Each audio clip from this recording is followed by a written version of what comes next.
ನಮಸ್ಕಾರ ಸ್ನೇಹಿತರೆ, ನಮ್ಮ ಚಾನೆಲ್ಗೆ ಎಲ್ಲರೂ ಸ್ವಾಗತ. ನಿತ್ಯವೂ ನೀಡುತ್ತಿರುವ ನಿಮ್ಮ ಪ್ರೀತಿ, ಬೆಂಬಲ ಮತ್ತು ಪ್ರತಿಕ್ರಿಯೆಗಳಿಗೆ ಹೃತ್ಪೂರ್ವಕ ಧನ್ಯವಾದಗಳು. ಇವತ್ತು ನಿಮ್ಗಾಗಿ ಬಿಗ್ ಬಾಸ್ ಕನ್ನಡ ಸೀಸನ್ 12ರ ಒಂದು ಜೋರಾದ ಅಪ್ಡೇಟ್ ತಂದುಕೊಟ್ಟಿದ್ದೇವೆ. ಈ ವಾರ ಬಿಬಿಕೆ ಮನೆಯಲ್ಲಿ ನಡೆದುಕೊಂಡಿರುವ ಘಟನೆಗಳಲ್ಲಿ ಅತಿ ಹೆಚ್ಚು ಚರ್ಚೆಗೆ ಕಾರಣರಾದವರು ಅಶ್ವಿನಿ ಗೌಡ. ಸತತ ನೆಗೆಟಿವ್ ಟ್ರೋಲ್ಗಳನ್ನು ಎದುರಿಸಿ ಈ ವಾರ ಅವರು ತೋರಿಸಿದ ನಿಲುವು ವೀಕ್ಷಕರನ್ನೇ ಇಂಪ್ರೆಸ್ ಮಾಡಿದೆ. ಚೈತ್ರ ಕುಂದಾಪುರಗೆ ಕ್ಷಮೆ ಕೇಳುವ ವಿಚಾರದಲ್ಲಿ ಅಶ್ವಿನಿ ಗೌಡ ತಮ್ಮ ನಿಲುವು ಗಟ್ಟಿಯಾಗಿ ಹಿಡಿದು ನನಗೆ ಬುದ್ಧಿ ಇಲ್ಲ ಅಂತ ಹೇಳೋದು ಸಾಧ್ಯವಿಲ್ಲ ಎಂದು ಸರಿಯಾಗಿ ಹೇಳಿದರು.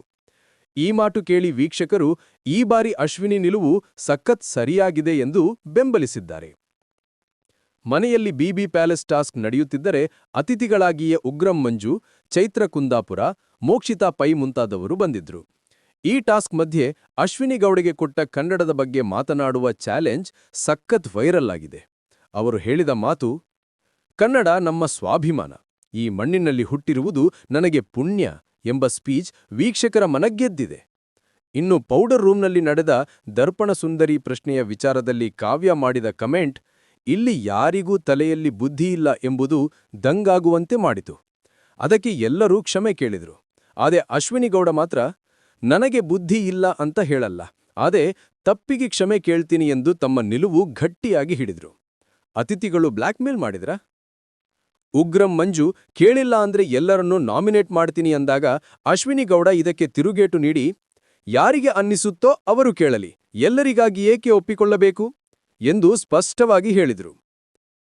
ವೀಕ್ಷಕರ ಪ್ರತಿಕ್ರಿಯೆ? ಅಶ್ವಿನಿ ಗೌಡ ಈ ವಾರ ಫುಲ್ ಪಾಸಿಟಿವ್.